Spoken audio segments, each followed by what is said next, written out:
नमस्कार दोस्तों। आज के इस वीडियो में हम बात करेंगे दुनिया के सबसे सातिर चोर डीबी कूपर के बारे में। हमारी दुनिया बहुत सी रहस्य से भरी पड़ी है और बहुत से रहस्य को तो सुलझा लिया जाता है, लेकिन बहुत से रहस्य ऐसे भी होते हैं जो हमेशा के लिए रहस्य ही बनकर रह जाते हैं। आज की कहानी अमेरिका के डीबी कूपर नाम के ऐसे चोर की है जो पूरी दुनिया के लिए आज तक रहस्य ही बना हुआ है। FBI और बहुत सी जांच एजेंसियां इस चोर को पकड़ने के लिए 50 साल से ज़्यादा का समय खर्च कर चुकी है, लेकिन उन्हें अभी तक कोई सफलता नहीं मिली है। यह घटना 24 नवंबर 1971 की है, जब डैन कूपर नाम का एक व्यक्ति काला सूट पहनकर और काला बैग लेकर एक जेंटलमैन की तरह अमेरिका के पोर्टलैंड एयरपोर्ट पर पहुंचता है और टिकट काउंटर से बोइंग 727 प्लेन में अपने लिए $20 में पोर्टलैंड से सियाटल की एक तरफा टिकट बुक कराता है। उस समय अमेरिका के एयरपोर्ट्स में ज़्यादा सुरक्षा के इंतजाम नहीं थे, इसीलिए डैन कूपर अपने बैग को आसानी से प्लेन के अंदर ले जाने में सफल हो गए और अपनी सीट 18C पर बैठ जाते हैं। 2:50 PM PST में प्लेन पोर्टलैंड से उड़ती है और उड़ने के कुछ देर बाद कूपर अपने लिए बॉर्बन ड्रिंक और सोडा ऑर्डर करते हैं। उनके फ्लाइट का सफ़र सिर्फ 30 मिनट का ही था, इसीलिए ज़्यादा समय बर्बाद न करते हुए वे अपने प्लान में लग जाते हैं। डैन कूपर अपने नज़दीक खड़ी फ्लोरेंस स्कैफनर नाम की एक फ़्लाइट अटेंडेंट को पास बुलाकर उसे एक पर्ची देते हैं। पहले फ़्लाइट अटेंडेंट को लगता है कि कूपर उसके साथ फ्लर्ट कर रहा है, इसीलिए वह उसे अपने पर्स में डालती है, लेकिन कूपर उसकी तरफ झुककर धीरे से उसे वह पर्ची पढ़ने के लिए कहता है। उस पर्ची में लिखा था कि उसके पास बैग में बम है और अटेंडेंट को उसके पास बैठने को कहा गया था। इसके बाद अटेंडेंट घबराकर उसके पास बैठ जाती है और कूपर को बम दिखाने को कहती है, तो कूपर अपना बैग थोड़ा सा खोलकर उसे बम दिखाता है और अपनी मांग उसके सामने रखता है और कहता है कि उसे $2 लाख और 4 पैराशूट चाहिए, नहीं तो वह प्लेन को बम से उड़ा देगा, और अगर उसकी मांग मान ली जाती है तो वह सभी यात्रियों को सुरक्षित जाने देगा। स्कैफनर डैन कूपर की मांगों को लेकर कॉकपिट में बैठे पायलट के पास पहुंचती है और पायलट कूपर की सभी मांगों को सियाटल के एयर ट्रैफिक कंट्रोल तक पहुंचाता है। यह खबर FBI और पुलिस तक पहुंच जाती है और उन सभी को पता लग चुका था कि प्लेन हाईजैक हो चुका है।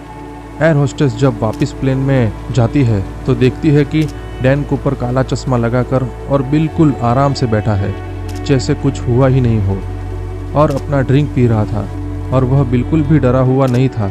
इसी वजह से प्लेन में मौजूद यात्रियों को भनक तक नहीं थी कि प्लेन हाईजैक हुआ है। उधर यात्रियों की जान बचाने के लिए FBI द्वारा डैन कूपर की सभी मांगों को मान लिया जाता है और वे चालाकी दिखाते हुए पूरे $2 लाख को $20 के नोटों से भर देते हैं, ताकि बैग ज़्यादा भारी हो सके और सभी नोटों के सीरियल नंबर भी तय किए जाएं, ताकि बाद में कूपर को पकड़ने में आसानी हो सके।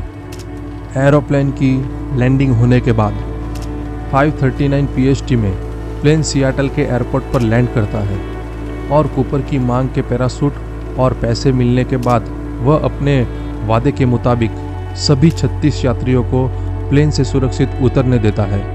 वह प्लेन में 2 पायलट, एक फ्लाइट इंजीनियर और एक फ्लाइट अटेंडेंट को रहने के लिए कहता है और प्लेन मैक्सिको के लिए उड़ान भरती है और FBI चालाकी से 2 अमेरिकी जासूसी जहाज़ों को प्लेन के पीछे लगा देती है।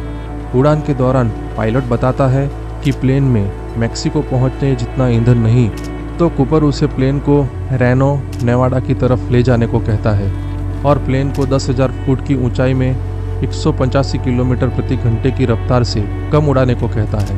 कूपर हवाई सीढ़ी कैसे खुलता है इसके बारे में फ्लाइट अटेंडेंट से पूछता है और फिर उसे भी कॉकपिट पर बाकी लोगों के साथ रहने और दरवाज़ा अंदर से बंद करने को कहता है। 8 बजे के करीब हवाई सीढ़ी खुलने के कारण कॉकपिट में वार्निंग लाइट जलने लगती है और डैन कूपर पैसे और पैराशूट लेकर जहाज से कूद जाता है और हमेशा के लिए गायब हो जाता है।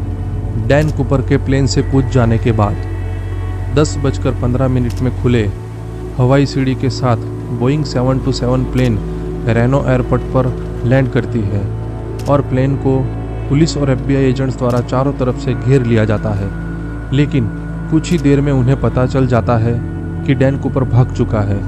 इसके बाद प्लेन की छानबीन की जाती है, जिसमें से कूपर के टाई का क्लिप और उसके मंगवाए गए 4 में से 2 पैराशूट मिलते हैं। कूपर बाकी के सभी सबूतों को अपने साथ ले जाता है, जिसमें उसके द्वारा फ्लाइट अटेंडेंट को दिया गया लेटर भी शामिल था। कूपर को पकड़ने के लिए FBI द्वारा नॉरजैक नाम से खोज शुरू की जाती है। आंखों देखे गए लोगों द्वारा कूपर का स्केच तैयार किया जाता है। लैंड किए गए इलाके के बहुत से किलोमीटर तक जंगलों और नदियों में कई महीनों तक खोज चलती है। बहुत से घरों को छानबीन भी की जाती है, लेकिन कूपर और उसके पैराशूट का कोई पता नहीं चलता। कुछ ही दिनों में डैन कूपर पूरी मीडिया में छा जाता है, लेकिन एक न्यूज़पेपर ने गलती से डैन कूपर का नाम DB कूपर लिख दिया था और लोगों को ये नाम ज़्यादा पसंद आने लगा। इस तरह से एक न्यूज़पेपर की गलती के कारण डैन कूपर का नाम DB कूपर रखा गया और वो हर जगह इसी नाम से प्रसिद्ध हो गया था।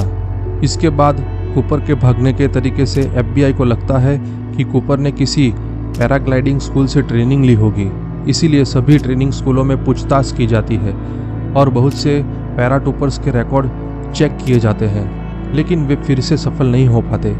बहुत सी छानबीन के बाद भी जब कूपर का कुछ पता नहीं चला तो लोग मानने लगे कि लैंडिंग के दौरान कूपर की मौत हो गई होगी, पर उसके मौत का भी कोई प्रमाण नहीं मिल सका, क्योंकि न कूपर की लाश कभी मिली, न पैसों का बैग और न ही पैराशूट कभी मिल पाया। लेकिन घटना के 8 साल बाद 10 फरवरी 1980 को 8 साल के ब्रायन इनग्राम नाम के बच्चे को कोलंबिया नदी के किनारे अपने परिवार के साथ लकड़ी इकट्ठा करते हुए रेत के नीचे दबे हुए $20 के नोटों के 3 बंडल मिलते हैं। बहुत सालों से रेत के नीचे दबे हुए होने के कारण नोट खराब हो गए थे, पर बीच के कुछ नोट अभी भी सुरक्षित थे और अधिकारी इन नोटों के सीरियल नंबर देखकर पहचान जाते हैं कि ये वही नोट है जो उस रात कूपर को दिए गए थे। इस घटना के बाद कूपर के केस ने फिर से तेजी पकड़ ली। ये नोट यहाँ कैसे पहुँचे, इस पर बहुत विवाद हुआ। किसी का कहना था कि ये कूपर ने फिरौती में मांगे नोटों का कभी इस्तेमाल ही नहीं किया और उन्हें यहाँ छुपा कर रख दिया था, और किसी का कहना था पैराग्लाइडिंग के समय नोट के कुछ बंडल कूपर के बैग से गिरकर यहाँ आ गए। ऐसे ही बहुत सी कहानियाँ बनाई गई, पर इस घटना से कूपर का कुछ भी पता नहीं चल पाया। लेकिन DB कूपर की हाईजैकिंग के बाद उनसे जुड़ा ये पहला सबूत मिला था। DB कूपर के इस केस के बारे में साल साल बहुत सी छानबीन होती रही, लेकिन कोई भी पुख्ता सबूत कभी भी नहीं मिल पाया और आखिरकार हाईजैकिंग के 45 सालों बाद 2016 में इस केस को FBI द्वारा बंद कर दिया गया। DB कूपर कौन था और कहाँ चला गया, ये तो कभी भी पता नहीं चल पाया, लेकिन वह दुनिया के इतिहास के सबसे शातिर चोरों में एक बन गया और एक चोर होते हुए भी वह अमेरिका में एक मशहूर हस्ती बन गया था, जिसकी चालाकी से सभी हैरान थे। तो दोस्तों, ये वीडियो पसंद आया हो तो वीडियो को लाइक करें और ऐसे ही वीडियो देखते रहने के लिए चैनल को सब्सक्राइब करें। जय हिंद।